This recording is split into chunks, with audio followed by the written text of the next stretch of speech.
puntland ayaa saaka bilowday wejigii labaad ee dagaalka ka dhanka ah kooxda daacish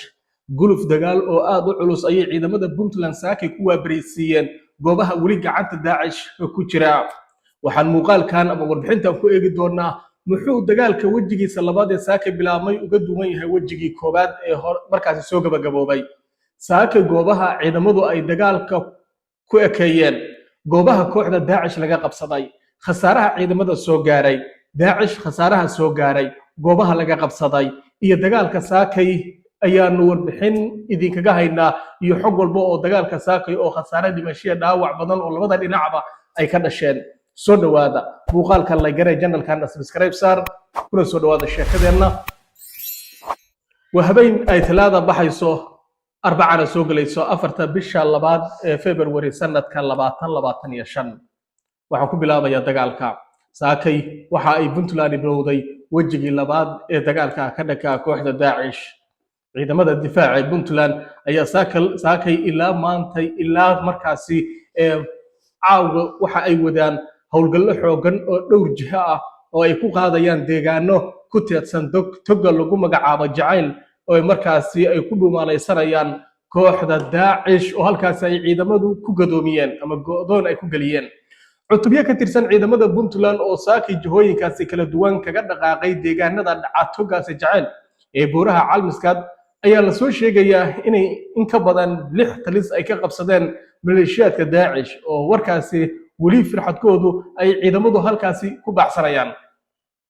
howlgalkani waxa lagu tilmaamay in uu ahaa mid ka xoogan kana istiraatiijisan wajigii koobaad ee dagaalkii buuraha Calmiskaad ee ku ekaa markaasi deegaanka Turmasaale qabashadiisii Turmasaale markii la qabtay ayaa wajiga koobaad ee dagaalka soo gabagabay halka wajiga labaad ee dagaalkuna uu ka bilaabmay isla Turmasaalahaas waxaana lagu soo warramayaa in maanta ay guulo muhiim ah ay xaqiijiyeen ciidamada Puntland kadib markii ilaa 6 talis laga qabsaday kooxda daacish ama IS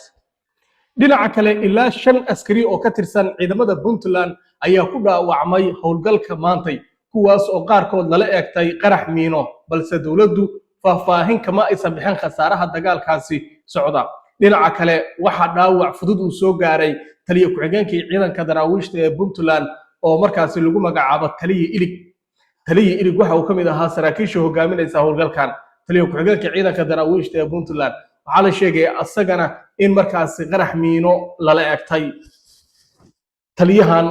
ilig qaraxa lala eegtay ayaa waxa markaasi la soo warinayaa in dhaawiciisu uusan ahayn mid halis ah balse uu yahay dhaawac fudud oo soo gaaray kaas oo la sheegayo in markii dambe dhaawiciisi loo qaaday ama loo soo qaaday magaalada Boosaaso ee xarunta gobolka Bari si halkaasi loogu dabiibo intiina la socotayba sheekooyinkeennii hore ama warbixinadeennii hore waxaan mar walba sheegi jirnay in kooxdaani inta ugu badan ay awoodeedii ay ku soo koobtay ama dagaalkeeduba ay ku soo koobtay miinooyin wadooyinka la galiyo iyo diyaaradaha yareer ee droneska loo yaqaano oo ay qaraxyo ku soo xiraan isla markaana ay xagga ciidanka u soo diraan waxaa la soo warinayaa oo xoguhu ay tilmaamayaan in ciidamada Puntland inta badan ay ka feejigan yihiin ama ay ka taxadarayaan halista kaga imaan karta diyaaradaha yaryar ee kooxdu ay wadato ee markaasi inta badan ay soo diraan iyo sidoo kale minooyinka balse waxa markaasi xogaha ay sheegayaan in maadaama ay minooyinka ay jidka gelinayaan ay aad u badan yihiin in ay mararka qayb dhici karto in goobaha aan mina laga filanayn maca minooyinku ay ku qarxaan ciidamada xoguhu sida aan ku helnay ilaa iminka khasaaraha ugu badan ee ciidamada soo gaaray waa miinooyinka qaraxyada ah ee wadooyinka ku aasan ee markaasi gawaarida ciidamada ku qarxaysa askarta dhimatay waxa kamid ah ninkan aad u jeedin dhalinyarada ah oo sawirkiisu uu kamid ahaa sawirada markaasi ciidamada ee ugu hadal haynta badnaa ama loogu isticmaalka badnaa baraha bulshada oo toddobaad ka hor sawirkan laga qaaday askarigan asagoo oo markaasi ay muujinayaan astaamaha dagaalka iyo halganku uu ku jiray ilaahay u naxariisto ninka dhalinyarada iyo raggii kale ee markaasi ku shahiiday dagaalka ka dhanka ah kooxdan argagixiso oo la tacsiinayna isaga marka ehelkiisii iyo dhammaanba intii kale ee ku dhimatay dagaaladan ka dhanka ah kooxdan oo ay Puntland ku jirto waxa wajigii koobaad lagu gaaray guulo taariikhi ah wajigii labaadna waxay sheegtay Puntland inay bilowday wejiga labaadna sida ay idin sheegnay waa ka istiraatiijiyeysan yahay ama sida ay ciidamadu u bilaabeen wax badan oo khibrad ay isticmaalayaan oo ay ka barteen wejigii koobaad kan labaad waxa ay Puntland sheegtay inuu noqon doono kan dhulka yar ee 25% ilaa 30 ay ku tilmaantay markaasi ay ku qabsanayso qoraalada bogga Facebook ee hawlgalka ciribtirka argixisada Puntland lagu daabacay maantay laba qoraal baa la soo dhigay markii koobaad waxa lagu yiri ciidanku wuxuu hawlgal argagixisada Daesh lagu sifaynaya ay ka wadaan maantay bartamaha toga jacayl waxaa la jibiyay argagixisadii oo isku dayday inay isdifaacdo ayaa lagu yiri qoraal ka soo baxay hawlgalka ciribtirka Puntland haddana saacada kadib ayaa qoraal yar oo kooban la soo qoray oo waxa lagu yiri ciidanku xoog ayay argagixisada kagala wareegeen deegaanka la yiraahdo Darin ee toga jacayl argagixisadii Daesh wax la dilay iyo wax firxaday ayay noqdeen sidaas ayaa lagu yiri qoraalkaasi ka soo baxay dabcan hawlgalka la dagaalanka argagixisada ee Puntland oo labadaas qoraal ka kooban barahooda bulshada ku baahayay marka intaas laga yimaado faahfaahin kale ma jirto oo ku saabsan dagaalka toga jacayl markaan eegno waa tog weyn oo fidsan oo buurta caalmiskaad ku yaala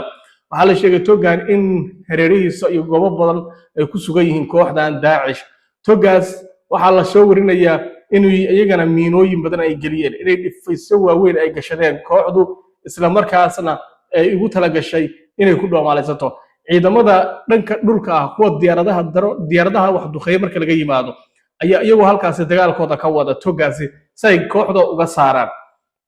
marka dagaalku saaki wajigiisa koobaad ayaa wajigiisa labaad baa bilaabmay kii koobaad waa tii maalmo dhaweed madaxweyne Dani uu lahaa inuu soo gabagabowdo uu sheegay isku soo wada xoori dhul muhiim ah ayaa kooxda laga qabsaday saakay wali dagaalku uu socdaa waxa la filayaa maalmaha soo socda dagaalo culus inay halkaas ka dhici doonaan